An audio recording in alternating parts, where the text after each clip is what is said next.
Elle nous présente son tout nouvel album, c'est le 3e du nom, il est tout chaud, il vient de sortir, il est encore tout chaud, il a été réalisé entre Bruxelles et Londres. Alors on nous dit que l'album marque la renaissance d'une artiste plus indépendante que jamais, c'est ce que nous dit la bio. Il y a de la soul, il y a de la R&B, il y a des ballades magnifiques, on va en parler dans un instant. Qu'est-ce qui a changé dans la vie de Tive Barrault ? Bonjour, bienvenue. Bonjour, merci de me recevoir. Et merci pour cette description, ça fait plaisir. Qu'est-ce qui a changé ? Tout et rien en même temps. En fait, j'ai juste l'impression d'avoir évolué. En tout cas, j'espère avoir évolué. Parce que je pense qu'en tant qu'artiste, c'est important d'évoluer, de continuer à proposer des nouvelles choses, tout en ne perdant pas son public non plus. Parce qu'il faut quand même pas faire de... L'intention n'est pas non plus de faire un virage à 360. Mais c'est sûr qu'en tant qu'artiste, on a besoin de vivre des choses pour nourrir notre inspiration, pour nourrir notre créativité. Et là, pour le coup, il y a eu un grand événement dans ma vie qui est le fait de donner naissance, qui a été un tournant pour moi parce que ça a été un peu ma propre renaissance, en fait, avec tous les chamboulements qu'une naissance peut entraîner dans la vie d'un être humain, que ce soit des choses magnifiques, mais il y a aussi eu des choses un peu plus chaotiques.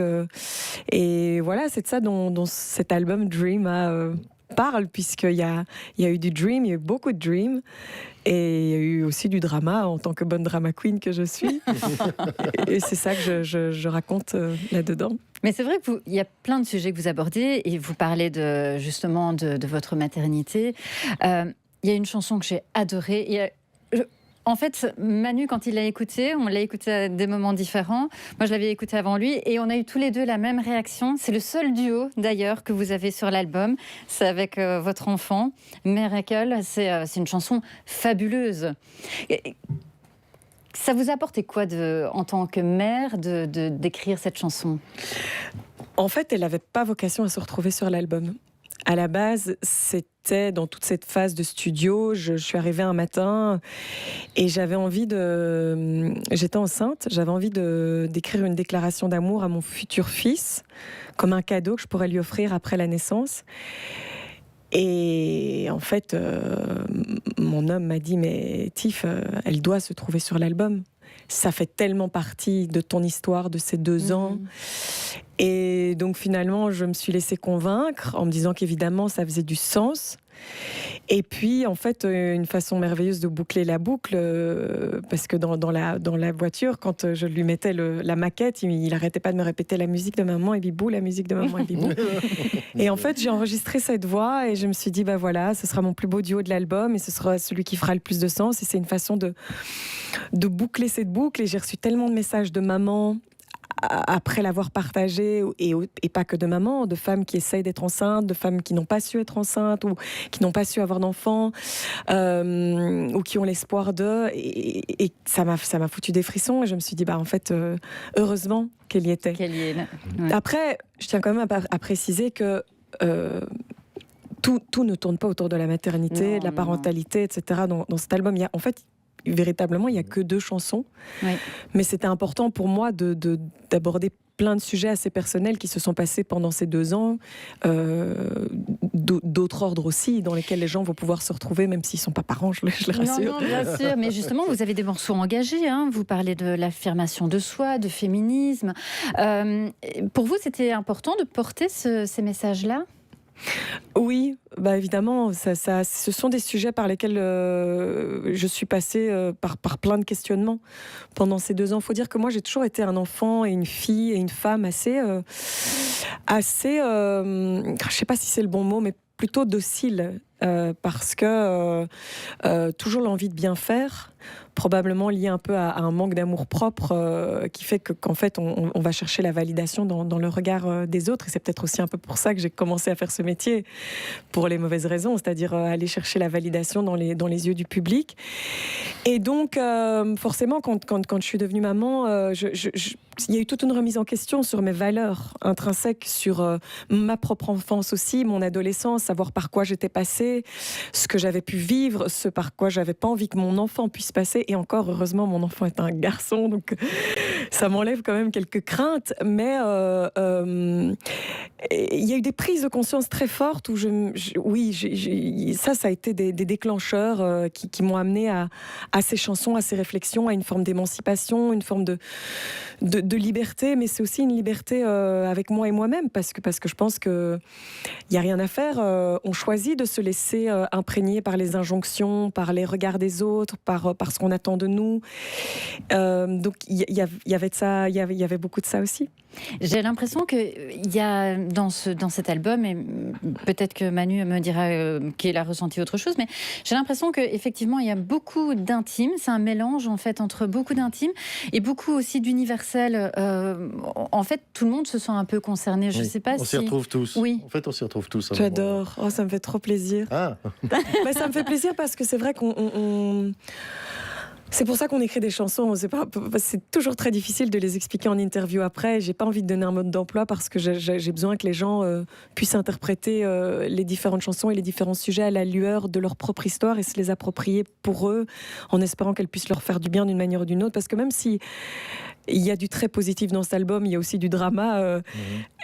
J'aime quand même toujours essayer de donner beaucoup de lumière dans chacun des titres, même si parfois il y a des thèmes qui sont compliqués, parce que j'ai envie de pouvoir communiquer ça aux gens, et j'ai envie que les gens, en écoutant l'album, puissent repartir avec ça, ou en tout cas espérer pouvoir les aider un petit peu s'ils en ont besoin. Mais vous parlez de lumière, justement.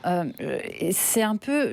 Quand j'ai écouté votre album, bon, évidemment, j'ai écouté toutes les plages les unes à la suite des autres. J'avais l'impression que c'était un petit peu, il était un petit peu composé de manière cinématographique. C'est la vision que vous aviez au point de départ quand vous l'avez écrit. D'autant plus, et là je vais ajouter de l'eau au moulin, c'est que dans les surprises, il y a ces fameuses intros. Et la toute première qui annonce le morceau qui suit, à chaque fois, pour les trois c'est comme ça, je me suis dit, et d'ailleurs je l'ai marqué en note ici, ça ressemble à une intro magistrale. Oui. J'adore. Moi, j'ai dit... Oui, j'adore. Merci. C'est le meilleur compliment qu'on puisse me faire. Vraiment. J'ai imaginé... j'ai imaginé cet album comme un tout. Comme une expérience immersive. J'avais envie que l'auditeur puisse l'écouter de A à Z. Pour autant que l'auditeur ait encore envie de faire ça. Parce que maintenant, on a une façon de consommer la musique qui change. Mais vraiment puisse le consommer de A à Z, le vivre presque comme une expérience auditive, visuelle aussi, avec des images, avec des envolées épiques. J'ai eu pas mal d'images cinématographiques en composant, en fait, un peu à la Requiem for a Dream ou Gladiator, ou des dessins animés japonais que je regardais, genre La Petite Sirène, avec des voix de sirène. Comme ça, je me suis dit, allez, en fait, j'ai envie d'aller mettre de l'opéra, je vais aller mettre de l'opéra. J'ai envie d'aller faire des grands chœurs gospel hyper fat qui viennent prendre aux tripes. Et je me suis vraiment amusée, et je me suis dit, ne te mets pas de barrière, en fait. Ça a été un processus assez inconscient, et puis après, il faut pouvoir le mettre en forme pour que ça puisse être quand même un objet qui puisse... Enfin, un objet, je parle de l'objet parce qu'en fait, maintenant j'ai le CD, j'ai le vinyle dans lequel j'ai mis beaucoup de... Bref, on a essayé de faire un bel objet, on a essayé de faire quelque chose qui ait du sens. Pour moi, c'était tellement important qu'il y ait du sens de A à Z, que ce soit auditivement parlant, visuellement parlant aussi. Je vais vous poser une série de questions. Vous allez répondre du tac au tac. Oula. Vous allez choisir entre une chanson très personnelle ou un tube que tout le monde chante. Forcément une chanson très personnelle. Improvisation ou tout contrôlé? Je suis plutôt tout contrôlé, moi, j'avoue. Le frisson du live ou la magie du studio? Sans hésiter, le live, sans hésiter. Une prise parfaite ou une prise un peu plus imparfaite mais pleine d'émotions? J'ai appris à aimer les prises imparfaites empreintes d'émotions. Une balade au piano ou un morceau qui fait danser? Ouais, non, allez, bref, l'ADN. Et c'est fou parce que là, cet album a beaucoup plus de... Les titres sont beaucoup plus produits et beaucoup plus riches. Oui. Il y a quelque chose de plus fat au niveau de la production. Mais mon ADN de base reste quand même le piano. Voilà. Un public en festival ou une salle acoustique hyper intime? Non, les deux. Allez, une dernière pour la route. Pour finir, dream ou drama? Bon, ça dépend des jours. Aujourd'hui, je suis clairement dans le dream et de tout ce mois-ci, toute cette semaine, avec la sortie de l'album, l'arrivée de la tournée, on est clairement dans le dream. Parlons-en justement de la tournée. Il y a plein de dates. Peut-être, j'ai encore une toute dernière petite question sur l'album. Dans le titre I Can Change, on a l'impression qu'il y a une sorte de son qui est un peu... Ça vous fait rire? Oui, on dirait que c'est enregistré dans une église ou synthétique, il y a une résonance très particulière. Ah, c'est la première fois qu'on me pose cette question. Ah ouais? J'ai cru que vous alliez me parler de la référence à Shaggy ou bien de... Oui, si, ça, bien sûr. Ou bien du thème de savoir si j'étais vraiment une personne qui estimait qu'elle ne pouvait pas changer. Mais donc ça, c'est la première fois qu'on m'a... C'est un son très particulier. Oui, et tout le monde l'interprète différemment. L'autre jour, on m'a dit quoi? On m'a dit, on a l'impression que t'es dans une piscine ou je sais pas quoi. Ben oui, bon, je laisse l'auditeur aller écouter et juger. Mais je tiens à dire que c'est évidemment un thème, c'est une chanson assez ironique parce que je suis d'avis qu'on a toutes les cartes en main pour toujours devenir une meilleure version de soi-même et pouvoir changer et améliorer. Donc voilà, c'est un peu une satire, enfin c'est un peu une chanson ironique et je me suis permis de faire un gros clin d'œil à Shaggy, si tu m'entends. Ouais. Qui sait, peut-être futur duo. Allez, il y a les dates. Il y a les dates, effectivement. Alors, il y a encore quelques places pour le Forum de Liège le 7 avril prochain. Le 21 avril au Cirque Royal de Bruxelles. Le lendemain, le 22 avril, vous êtes également encore au Cirque Royal de Bruxelles. Vous êtes à Paris le 28 du 4, à Tournai le 26 juillet au Festival Légendaire. Vous êtes au Luxembourg en décembre. Et en décembre, ça continue. Vous avez rajouté de nouvelles dates en plus. Donc, pour ceux en novembre, pardon, vous avez rajouté des nouvelles dates pour le Cirque Royal le 21 novembre, le 27 novembre au Forum de Liège et le 11 décembre au Dôme de Charleroi. J'espère que j'ai oublié. C'est qu'on l'a voulu. C'est qu'on l'a voulu. Non, mais merci beaucoup. Et c'est magnifique parce que ça veut dire que le plaisir se prolonge. Les dates se vendent tellement bien sur la première partie de la tournée que je suis trop heureuse d'avoir pu de pouvoir prolonger le plaisir et rajouter des dates de fin d'année. Je pouvais pas avoir un meilleur cadeau de la part du public. Ah non, c'est clair. Mais en tout cas, l'album est fabuleux. Alors si vous deviez choisir, votre préféré, c'est laquelle? Dorothée. Moi j'aime bien. Je dois dire que Miracle, elle m'a vraiment touchée. Oui. Oui, je ne sais pas si c'est la voix de votre fils, les paroles aussi, c'est... non, mais je veux dire, ce qui m'a touchée, si c'est vraiment la voix d'entendre sa petite voix, ou si ce sont les paroles qui me parlent beaucoup, parce que je suis maman aussi. Donc voilà, Moi, je dirais que c'est Fast Enough pour moi. Parce que je trouve que c'est une balade absolument magique, on se laisse emporter, et c'est ma préférée, et la vôtre?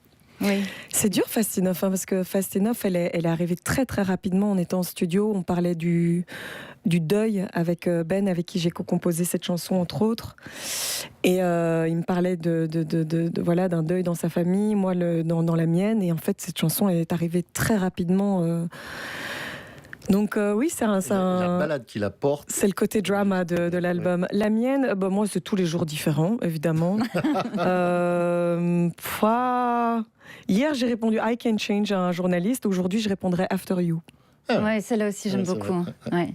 Voilà, l'album s'appelle Dreamer. Il y a 13 titres. Il y a des surprises. On ne vous dit pas tout non plus. Voilà. On était très heureux de vous avoir accueilli ce matin. Merci infiniment pour votre accueil. Merci.